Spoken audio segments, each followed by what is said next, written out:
শুরুতেই জানিয়ে দিব ইসরায়েলে নতুন করে ক্ষেপণাস্ত্র হামলা। এরপর জানিয়ে দিব গাজা থেকে সেনা প্রত্যাহারে রাজি ইসরায়েল, ট্রাম্প। আরও জানিয়ে দিব জর্জিয়ার প্রেসিডেন্ট প্রাসাদে উত্তেজিত জনতার হামলা। সর্বশেষ জানিয়ে দিব ফ্লোটিলার ঢেউ আছড়ে পড়েছে সারা বিশ্বে। এতক্ষণ শুনছিলেন সংবাদ শিরোনাম, এবার বিস্তারিত। তবে আপনাদের কাছে ছোট্ট একটি অনুরোধ, এই ভিডিওটিতে একটি লাইক এবং কমেন্ট করে জানিয়ে দিন কোন জেলা থেকে বা কোথা থেকে আপনারা আমাদের এই ভিডিওটি দেখছেন এবং শুনছেন। শুরুতেই জানিয়ে দিব ইসরায়েলে নতুন করে ক্ষেপণাস্ত্র হামলা। ইরান সমর্থিত সশস্ত্র গোষ্ঠী হুতি ইয়েমেন থেকে নতুন করে একটি ব্যালিস্টিক ক্ষেপণাস্ত্র নিক্ষেপ করেছে।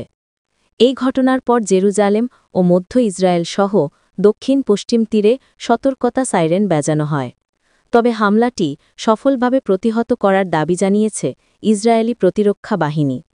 শনিবার ৪ অক্টোবর রাতে এই তথ্য জানায় টাইমস অফ ইসরায়েল। ক্ষেপণাস্ত্র নিক্ষেপ ও প্রতিহতের ঘটনায় এখনও কোনো হতাহত বা ক্ষয়ক্ষতির খবর পাওয়া যায়নি। আইডিএফ জানায় ইয়েমেন থেকে নিক্ষেপ শনাক্তের সঙ্গে সঙ্গে জেরুজালেম ও মধ্য ইসরায়েল অঞ্চলে বিমান হামলার সতর্কতা জারি করা হয়। পরে ইসরায়েলি বাহিনী আকাশেই ক্ষেপণাস্ত্রটি ধ্বংস করে। ইসরায়েলি সেনারা জানায় হুতিদের নিক্ষেপ করা এই ক্ষেপণাস্ত্রটি কোনো স্থাপনায় আঘাত হানতে পারেনি। তবে সাইরেন বাজানোর কারণে জেরুজালেম ও মধ্য ইসরায়েলের বিভিন্ন এলাকায় আতঙ্ক ছড়িয়ে পড়ে। আইডিএফ জানিয়েছে এটি ইয়েমেন থেকে হুতি বিদ্রোহীদের নিক্ষিপ্ত ৯১তম ব্যালিস্টিক ক্ষেপণাস্ত্র, যা গত ১৮ মার্চ থেকে ইসরায়েলের দিকে ছোড়া হয়েছে। ওই সময় থেকেই গাজায় হামাস বিরোধী অভিযান শুরু করে ইসরায়েল। এ সময়ের মধ্যে ইসরায়েলের দিকে অন্তত ৪১টি ড্রোনও নিক্ষেপ করেছে হুতি। এরপর জানিয়ে দিব গাজা থেকে সেনা প্রত্যাহারে রাজি ইসরায়েল, ট্রাম্প। ফিলিস্তিনের গাজা থেকে সেনা প্রত্যাহারে রাজি হয়েছে ইসরায়েল। হামাস যুদ্ধবিরতিতে সম্মতি দিলেই দখলদাররা প্রথম ধাপে সেনা প্রত্যাহার শুরু করবে। মার্কিন প্রেসিডেন্ট ডোনাল্ড ট্রাম্প নিজেই এ তথ্য জানান। খবর রয়টার্স। মার্কিন প্রেসিডেন্ট ডোনাল্ড ট্রাম্প নিজের সামাজিক যোগাযোগ মাধ্যম ট্রুথ সোশ্যালে লিখেছেন, হামাস নিশ্চিত করলেই যুদ্ধবিরতি তাৎক্ষণিকভাবে কার্যকর হবে, জিম্মি ও বন্দি বিনিময় শুরু হবে। আমরা পরবর্তী ধাপে সেনা প্রত্যাহারের পরিবেশ তৈরি করব। গত সোমবার হোয়াইট হাউস একটি মানচিত্র প্রকাশ করে। সেখানে ট্রাম্পের যুদ্ধবিরতি পরিকল্পনার বিস্তারিত বর্ণনা দেওয়ার চেষ্টা ছিল। এতে ইসরায়েলি সেনা প্রত্যাহারের জন্য বিভিন্ন সীমারেখা চিহ্নিত করে দেওয়া হয়। সেসব সীমারেখা থেকেই ইসরায়েল প্রাথমিকভাবে সেনা প্রত্যাহারে রাজি হয়েছে বলে জানিয়েছেন ট্রাম্প। এদিকে শনিবার আল জাজিরার প্রতিবেদনে বলা হয়, মার্কিন প্রেসিডেন্ট ডোনাল্ড ট্রাম্পের শান্তি পরিকল্পনার প্রতি প্রতিক্রিয়া জানিয়েছে হামাস। এই দলকে উপত্যকার প্রশাসন ফিলিস্তিনি টেকনোক্র্যাটদের হাতে হস্তান্তর করতে এবং সমস্ত ইসরায়েলি বন্দীকে মুক্ত করতে সম্মত হয়েছে। ট্রাম্পের প্রতিকৃতি খচিত মুদ্রা তৈরির পরিকল্পনা। ফিলিস্তিনি গোষ্ঠীর প্রতিক্রিয়ায় তাদের নিরস্ত্রীকরণের গুরুত্বপূর্ণ বিষয়টির ব্যাপারে কিছু বলা হয়নি। তবে তারা বলেছে মধ্যস্থতাকারীদের মাধ্যমে অবিলম্বে শান্তি আলোচনায় প্রবেশ করতে ইচ্ছুক তারা। এরপর ট্রাম্প ইসরায়েলকে বোমা ফেলতে বারণ করেন। সেই নিষেধ উপেক্ষা করে তীব্র হামলা চালায় ইসরায়েল। আরও জানিয়ে দিব জর্জিয়ার প্রেসিডেন্ট প্রাসাদে উত্তেজিত জনতার হামলা। বিক্ষোভে উত্তাল হয়ে উঠেছে জর্জিয়া। দেশটিতে পুলিশের সঙ্গে সংঘর্ষ বাধলে পরিস্থিতির আরও অবনতি ঘটে। শনিবার ৪ অক্টোবর নিরাপত্তা বাহিনীর জলকামান, পিপার স্প্রে, লাঠিচার্জ কিছুই তাদের যেন ঠেকাতে পারছিল না। এক পর্যায়ে বিক্ষুব্ধরা রাজধানী তিবলিসিতে প্রেসিডেন্ট প্রাসাদে ঢোকার চেষ্টা করে। তবে আগে থেকে আইনশৃঙ্খলা রক্ষা বাহিনীর প্রস্তুতি থাকায় এ যাত্রা রক্ষা পায় প্রেসিডেন্ট প্রাসাদ। রোববার ৫ অক্টোবর ব্রিটিশ সংবাদ মাধ্যম বিবিসি জানায়, ইউরোপীয় ইউনিয়নে যোগদানের আলোচনায় স্থবিরতা এবং নির্বাচনী কারচুপির অভিযোগে দেশটিতে বিক্ষোভ শুরু হয়। এ বিক্ষোভ ঘিরে সরকারি বিরুদ্ধে একের পর এক অভিযোগ সামনে আসতে থাকে। শনিবার রাজধানীতে বিক্ষোভের ডাক দেয় সরকার বিরোধীরা। এ আহ্বানে সাড়া দিয়ে হাজার হাজার বিক্ষোভকারী সড়ক অবরোধ করে সরকার বিরোধী স্লোগান দিতে থাকেন। এ সময় তাদের হাতে জর্জিয়া ও ইউরোপীয় ইউনিয়নের পতাকা ছিল। বিক্ষোভকারীদের ছত্রভঙ্গ করার চেষ্টা করলে পুলিশের সঙ্গে সংঘর্ষ হয়, ফলে পরিস্থিতি আরও ঘোলাটে হয়ে পড়ে। গত বছরের পার্লামেন্ট নির্বাচনে শাসক দল জর্জিয়ান ড্রিম জয় দাবি করে, কিন্তু বিরোধীরা নির্বাচনে কারচুপির অভিযোগে আন্দোলন করে আসছে। বিক্ষোভকারীরা মূলত ইউরোপীয় ইউনিয়নপন্থী।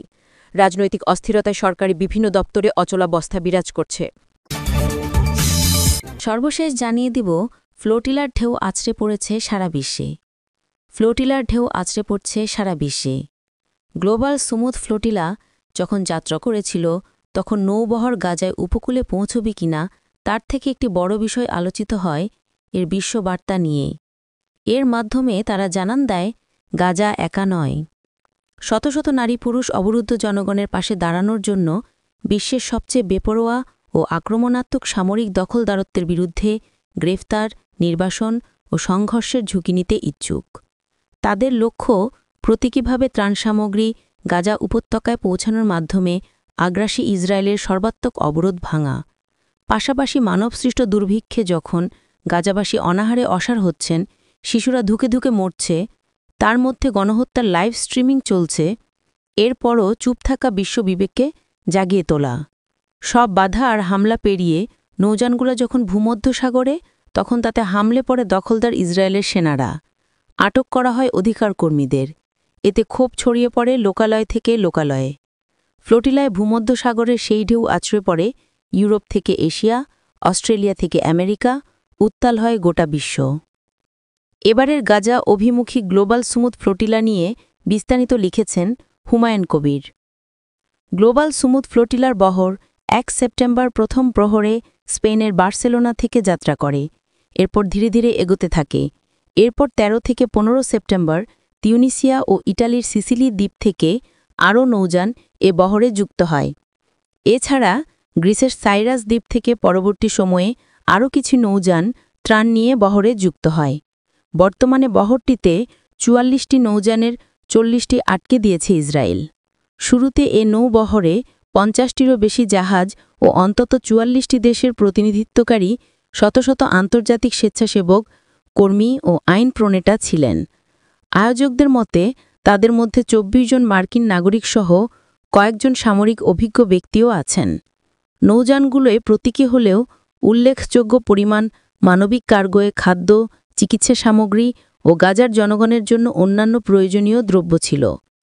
সে সময় ফ্লোটিলায় থাকা অধিকার কর্মীরা সমুদ্রে কয়েকটি বৈরী ঘটনার বর্ণনাও দিয়েছেন। এর মধ্যে মাল্টা ও ক্রিটের কাছে সন্দেহভাজন ড্রোন হামলার ঘটনাও ছিল। এতে কিছু নৌযান ক্ষতিগ্রস্ত হয় এবং পিছু হটতে বাধ্য হয়। যখন ফ্লোটিলা পূর্ব ভূমধ্যসাগরের কাছে পৌঁছায় তখন বহরে ৪৪টি জাহাজ ছিল। এরপরও ফ্লোটিলা অগ্রসর হতে থাকলে আন্তর্জাতিক মনোযোগ বেড়ে যায়। যখন এর অগ্রগতি পর্যবেক্ষণ ও প্রয়োজনে সহায়তা দেওয়ার জন্য স্পেন ও ইটালি নৌবাহিনী জাহাজ মোতায়েন করে, অন্যদিকে ইউরোপসহ বিশ্বের বিভিন্ন দেশ সব পক্ষকে সংযত থাকতে আহ্বান জানায়। এরপর ২রা অক্টোবর ভূমধ্যসাগরে ফ্লোটিলার ৩৯টি নৌযানে হামলে পড়ে ইসরায়েলি সেনারা। সেখান থেকে ৪৪৩ কর্মীকে আটক করেছে তারা। পরদিন আরেকটি নৌযান আটক করা হয়। তাদের মধ্যে কয়েকজনকে নিজ দেশে পাঠানো হয়েছে। গন্তব্যে না পৌঁছালেও ফ্লোটিলা বিশ্বজুড়ে আলোড়ন তৈরি করেছে, নাড়া দিয়েছে বিশ্ববিবেককেও। মানবিক এই উদ্যোগ আটকে দেওয়ায় বৃহস্পতি ও শুক্রবার France, Greece, Italy, Germany, Tunisia ও তুরস্কে ব্যাপক বিক্ষোভ হয়েছে। পাকিস্তান, বলিভিয়া ও মালয়েশিয়া থেকেও ইসরায়েলি কর্মকাণ্ডের সমালোচনা উঠেছে। ইটালিতে কয়েকটি শহরে বিক্ষোভ সমাবেশ হয়। দর্শক, সম্পূর্ণ ভিডিওটি দেখলেন, আশা করি বিষয়টি বুঝতে পেরেছেন। এই নিয়ে আপনার গুরুত্বপূর্ণ মন্তব্যটি অবশ্যই কমেন্ট বক্সে জানিয়ে দিবেন। ধন্যবাদ।